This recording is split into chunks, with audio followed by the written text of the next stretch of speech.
Hello, this is Nancy Ray, your host for the Rebel Haven podcast, a show designed to inspire, educate, and empower our community of entrepreneurs that think differently.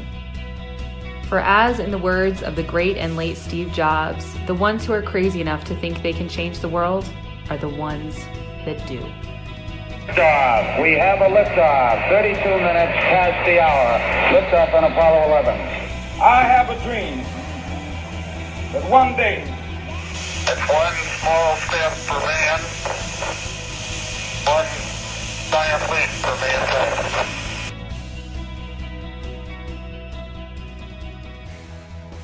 Hello and welcome, my fellow rebels. This is your host, Nancy Ray, and today I have joining me Mallisa Jackson, the commercial real estate extraordinaire. She's a published author, a public speaker, currently writing another book, and she has a really incredibly powerful story to share with you all today about kicking ass in the face of people diagnosing you and telling you what you can and can't do, and facing the fear that maybe today could be your last day ever. So welcome, Mallisa. Thanks so much for having me. Oh, I'm so excited. So, Mallisa, first of all, could you just describe what it is that you've been diagnosed with and what that looks like? What does it actually mean? Yeah, so there's a couple different ones. The primary one that can be fatal is called Chiari malformation. So what that is it means that your brain does not fit into your skull. So there's not really a treatment for it. The only thing that they can do is just do brain surgeries to try to remove part of your skull to make more room for the brain. And it's normally something like a lot of people you talk to have about, 10 surgeries back to back to try to slow the progression is basically the treatment plan with it. Creates a lot of similar symptoms to MS and lupus. They're neurologically wise. And the problem with it is not only is it extremely painful, but it also can be spontaneously fatal. You can be doing fine one day and just not wake up the next. Wow. Spontaneously fatal. That's such an intense term. Spontaneously fatal with like little to no ability to predict it and or prevent it. That's intense. Exactly. There's only 5 neurosurgeons in the United States that really know what they're doing. And, what's even more scary about that fact is 4 out of 5 of them wanted to do another brain surgery on me in 2016, and they were all wrong. And they're the top leading experts in the United States. Wow, that's intense. really terrifying on that fact. They always say that you should never be the smartest person in the room, and sometimes when you go to a doctor's office, you're the smartest one, and that's another layer of terrifying. Yeah, well, I truly believe like we're the expert in our own experience, right? And they may be the expert in brain surgery, but they're not the expert on you for sure. So always taking our own intelligence and intuition into those meetings is everything. I love that. Absolutely. I love that. So talk to me then. How old are you, Mallisa? I just turned 29 yesterday. Well, happy birthday yesterday. Thank you. This is a happy birthday podcast. So when did you first get this diagnosis that you could spontaneously die at any moment? Yeah, I got it 3 years ago, the beginning of 2015. So, I always knew there was something wrong. I always had terrible headaches. I always had, what they called panic attacks, but it was most likely related to brainstem compression. So I never knew what was going on. And then I had a shoulder surgery in 2014 I thought would fix my headaches, and my headaches got a lot worse. And that's when they figured out what was the cause of it. Wow, that's intense. So tell me what that process was like in discovering and hearing that news. It was really, really, really terrifying because a lot of the doctors, they looked at me and they were like, well, you're too young for this surgery. That was basically the thing. And I'm like, I agree, definitely too young to have this condition. But they were terrified on trying to treat it because there was a gal here locally that was 19 years old that had the same surgery, and she had a family, and she didn't come out of it. So the doctors were very terrified on doing the surgery as a whole, and really just looked at me and they were like, okay, well, it's not as painful as you think it is. So let's just try to, manage this with medications and all of that stuff. And, it got to the point where I went to a chiropractor that adjusted me incorrectly that caused the symptoms to get a lot worse, because he actually twisted the base of my skull where the brain was hanging downward. So I lost the ability to use my right hand for a couple of months while fighting these doctors that were like, we don't want to give you the surgery because of the risk of it. And my feet curled up. I couldn't even remember how to get home, So it was really terrifying fighting these doctors with barely being able to remember things. Wow. This is very terrifying. Yeah. So how do you keep living? How have you faced that fear, and what do you do with it? It's interesting, right? Because a lot of people think that if you are going to die, like if you look at retirement, like a lot of people have this animosity against going in and working, going in and doing your job, going in and doing your career. And a lot of people just, they think that the happiness is, retiring and not having to go to work and not having to do these things. And with the amazingness that I was given is I don't have, any financial backing to fall back on family-wise, like completely self-made. So I had to keep working during all of this. Like I had 12 surgeries in 2016 and 2017, and I had to keep working, and I basically, even with working, I still lost everything, monetarily wise. I gained a lot spiritually. And the biggest thing that I realized was the fact that if you find what your purpose is in life, your purpose as a whole, you don't need to go on vacation from it, number one. You can go and execute that purpose and that calling in every single aspect of your life. So that's how I continue to go on. I identified my purpose and my calling, and I said, I can do this in every aspect of life. I can do it when I'm in the hospital, fighting with doctors or talking to my neighbors, neighbor patients in the hospital. I can do it with my family. I can do it with my neighbors. I can do it when I'm at work. Like once you identify your purpose and your calling, it makes it so much easier to not hate where you are in your life. Mm. And that was the biggest thing that I figured out. Like, how do I execute this in every single aspect? Otherwise, I know it's your podcast, so I have to watch my language. I would just be pissed off all the time.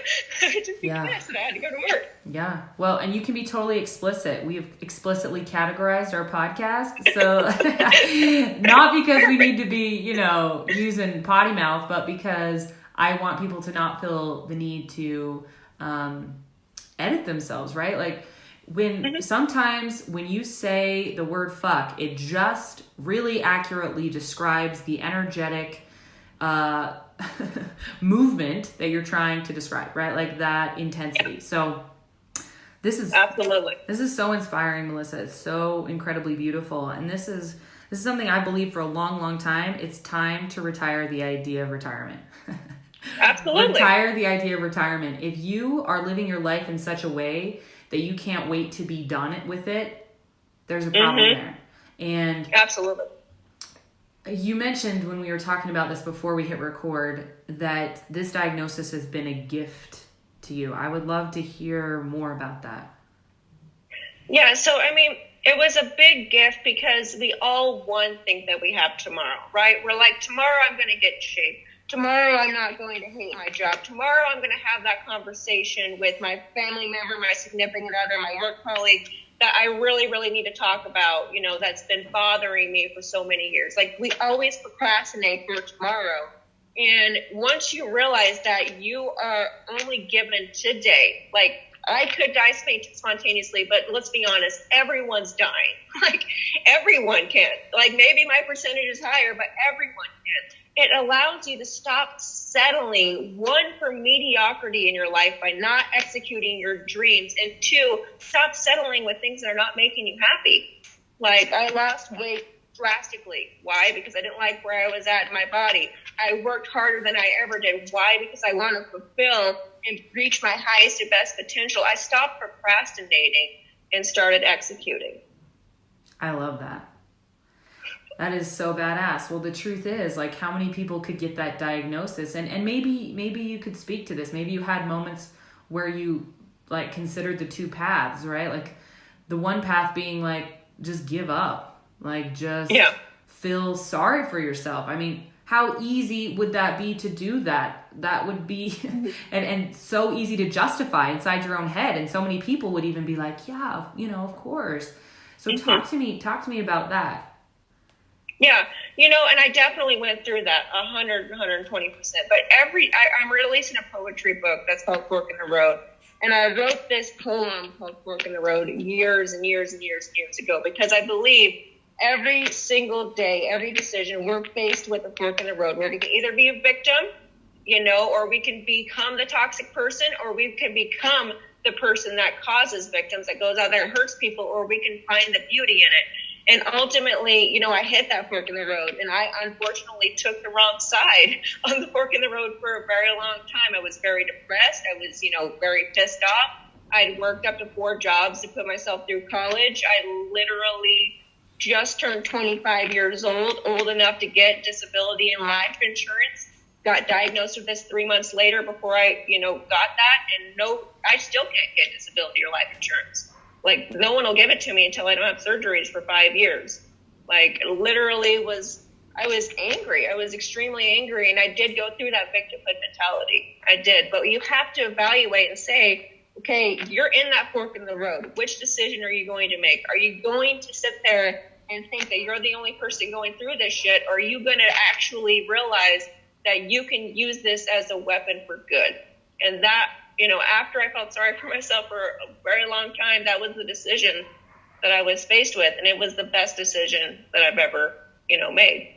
I am so incredibly impressed. I'm just celebrating you right now, because that is not easy. So talk to me then, now that you truly have, more than anyone that I've ever talked to, this YOLO, right? You only live once. This moment could be my last energy. How have you seen this transform the way that you engage with every day?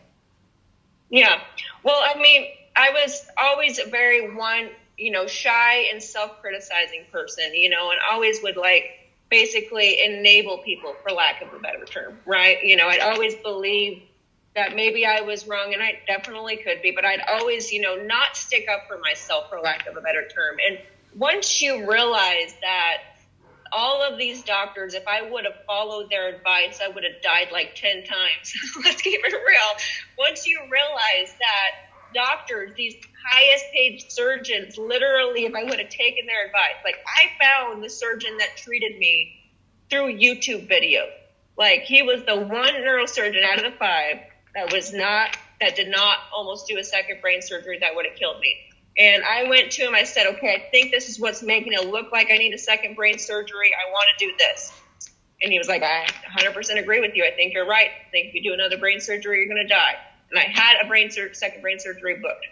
So without going into the details on that, realizing these top experts that have gone to school and college for so many years can be so wrong about your life made me really realize that I probably know what's best for me. That other people's criticism, expectations, limitations, and imposing belief system on me does not need to be applicable. And it really gave me the ability to believe in myself and what's right for me. I love that. And a huge confidence booster, really. That's massive. And that's everything. That's so huge. Yeah. I had not nearly as intense of an experience, but I hired a coach last fall into the spring, and I was paying her really good money, and she's one of the top in the industry. And and when I first hired her, I had this commitment that I was like, I'm going to just follow what she says. I'm so committed to change. I'm so committed to all of this happening. I'm just going to do what she says. And I just started going along, and I kind of turned off my own intellect. I turned off my own intuition and was just following her blindly. And there came this moment when what she requested of me to do was so counter to that deep-seated voice that I'd shoved down that I couldn't do it. And in the moment that happened, I realized that no matter who it is, no matter how expert they are in their fields, no matter how high up of a spiritual leader or whatever, we get to not give our power away to them. We get to hold on to that and follow that voice. That is freaking awesome. I love it. So what is next for you then, Mallisa? What is your plan with life? You know, my purpose as a whole is to show anybody and everybody that they can do anything that they put their minds to, regardless to other people's limitations, regardless to other people's expectations, and regardless to what other people tell you. And I found that purpose when I was about, 14 years old and I was suicidal, and I realized that I was going to execute. That was the first big fork in the road moment. So what I've been doing is repurposing that purpose and recycling and using that purpose. So altogether, I can't tell you exactly what that means for, my calling as a whole, but right now what that means is, motivational speaking, helping people see their highest and best potential, using myself as a model and an example, not because I'm perfect, but because I'm imperfect, and I want to show that you could do anything regardless to how imperfect people are. So that's what I've been doing, releasing books, doing live streams, coaching programs to show people that if I can do it, if I can be 50% bedridden and I can actually now wake up at 4 o'clock in the morning and work 7 days a week and just barely sleep and just kick ass all the time because I'm so in tune with what I'm doing, that you can do it too. Like you can 100% do it too. So that's what my purpose has been. That's what my calling has been as a whole. I love this so much. This has been so inspiring. So before we sign off, I would just, if there's any last minute thoughts that you would to share with our audience, this is your moment. The biggest thing I just have to say is other people's expiration dates that maybe they try to put on you don't need to be applicable. Like, you have greatness in you. There's nobody that's naturally just gifted. Like, there's so many people that have this condition as well, that are just kicking ass and making it happen, going out there and making statements. So whether you have something similar, whether you're about to go through something similar, just know that you can take the challenges you go through and create light out of it. Yes, create light out of it. That is beautiful. Okay, Mallisa, if people are wanting to get in touch with you, what would be the best way to stay connected? So I've got a website. It's mjacksoninspire.com, or you can just find me on Facebook or Instagram as well. My name's spelled real terribly. It's Mallisa. And Jackson. Only one who spells it that way, so if you type that in, I'm sure you'll find me. All right, so MJ Jackson Inspires. Just M Jackson Inspire is the website. Okay. And then if you want to find me on Facebook, you can just type in Mallisa, Mallisa Jackson. You'll find me. Okay, awesome. Well, it has been an honor and a privilege to have you here, Mallisa. Everyone who's listening in, remember, as always, that whatever it is your dream, whatever it is that is your vision, it is, yes, absolutely possible.